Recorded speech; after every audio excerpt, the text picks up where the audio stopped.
L'ancien garde des Sceaux, ancien président du Conseil constitutionnel Robert Badinter est notre invité jusqu'à 9h-5. Des questions au standard de France Inter sur le procès ou le non-procès de Jacques Chirac. On va y revenir, Robert Badinter, mais d'abord quelques questions d'une autre actualité et sans doute plus brûlante. À vos yeux, faudrait-il que l'Occident intervienne contre Kadhafi, mette en place une force d'interposition pour... On parle d'une zone d'exclusion aérienne, notamment, pour empêcher que Kadhafi ne bombarde ou ses terminaux pétroliers ou bien ne massacre son propre peuple. Oui, là, la partie est inégale. Il est évident qu'on peut tout redouter du colonel Kadhafi. C'est un personnage hors mesure, n'appartient pas, je dirais, au style des chefs d'État ordinaires, pas du tout. Personnage exceptionnel et je considère comme exceptionnellement dangereux. Et dangereux pour son peuple d'abord. En ce qui concerne les possibilités d'intervention, il faut bien marquer que tout dépend du Conseil de sécurité. Il serait inenvisageable que la France agisse seule ou des États occidentaux. Il faut une résolution du Conseil de sécurité. Je ne crois pas qu'elle sera prise en ce qui concerne une intervention militaire. Mais je crois en revanche, s'agissant de la neutralisation de l'espace aérien, que c'est possible, et ce dont je suis convaincu. C'est pas d'hommes dont manquent à cet instant ceux qui se sont révoltés à juste titre contre Kadhafi, c'est d'armes, c'est de moyens. La région est riche en armes, notamment les Égyptiens disposent des armes les plus modernes, fournies particulièrement par les Américains. Il est très facile de concevoir que les insurgés, ou plutôt les libérateurs, soient armés face aux troupes du colonel Kadhafi. Que cela aille vers une guerre civile, je n'en serais pas surpris pour ma part, qu'à ce moment-là, le Conseil de sécurité envisage une forme d'intervention militaire. C'est possible, l'État. En tout cas, il faut rétablir le moindre déséquilibre. Donc, en effet, sécuriser, neutraliser l'espace aérien. En effet, assurer aux adversaires de Kadhafi une égalité dans le combat. C'est la moindre des choses. Pour le reste, je rappelle que déjà des procédures ont été ouvertes par la Cour pénale internationale contre la famille Kadhafi. Pour le reste, il faut que la pression s'exerce de tous les moyens.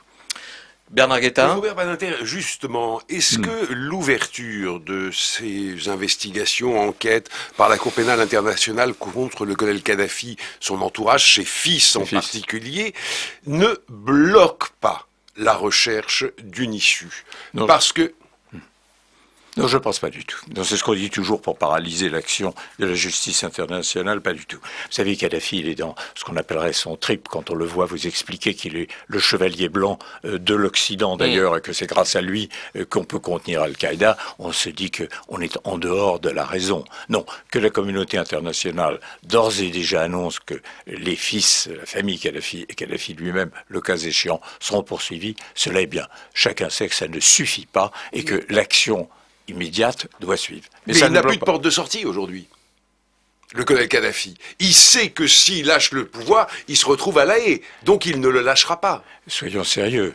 Et Kadhafi et les fils Kadhafi savent très bien ce qui les attendent à l'instant où ils quitteraient le pays. Il y a assez d'exemples internationaux. Que la communauté internationale témoigne déjà de sa volonté qu'il soit jugé et que ses crimes ne restent pas impunis, c'est bien.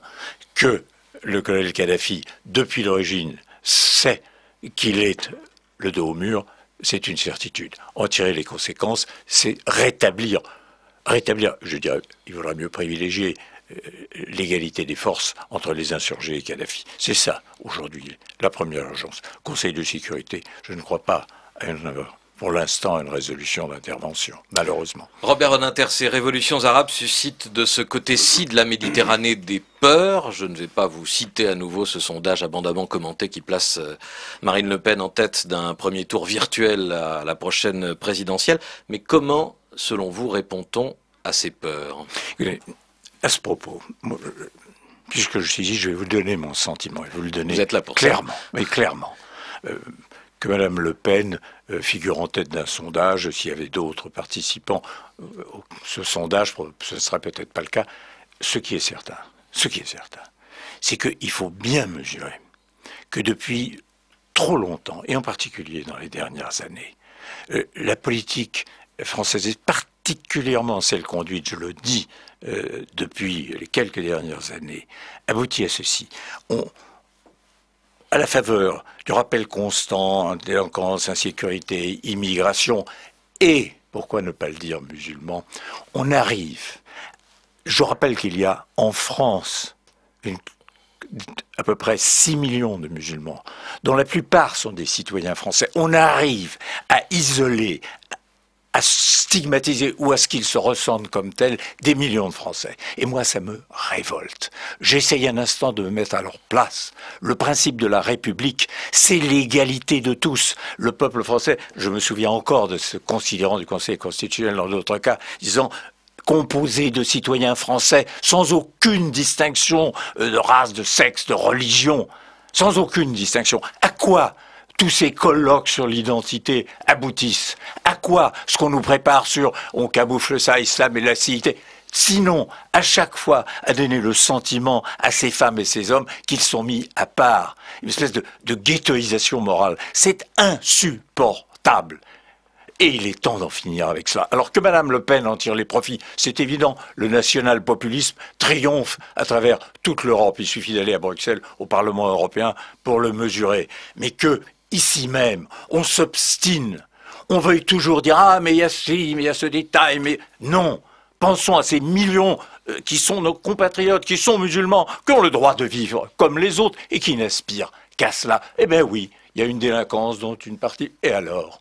En quoi est-ce que ceci concerne ces millions de citoyens français? Je rappelle ce que nous sommes, une république laïque. Je rappelle ce que nous sommes, une république dans laquelle il ne doit y avoir aucune discrimination en fonction de la religion. Alors, assez. J'ai entendu à ma stupéfaction parler de citoyens français, de compatriotes d'origine musulmane. Vous imaginez ce que ça veut dire? Ça m'a ramené, moi, 60 ans en arrière, quand il y avait des Français ou des non-Français d'origine juive.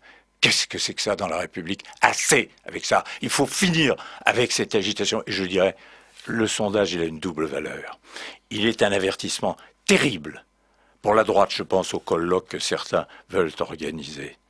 Car tout ce qu'ils font dans ce domaine profitera, en définitive, à Madame Le Pen. Et il est un avertissement pour la gauche. Car, rappelons-nous, c'est la division de la gauche qui a entraîné la présence de Le Pen au second tour des élections présidentielles, ce qui a été, je peux vous le dire, allant si souvent au Parlement européen, considéré comme une honte pour la France.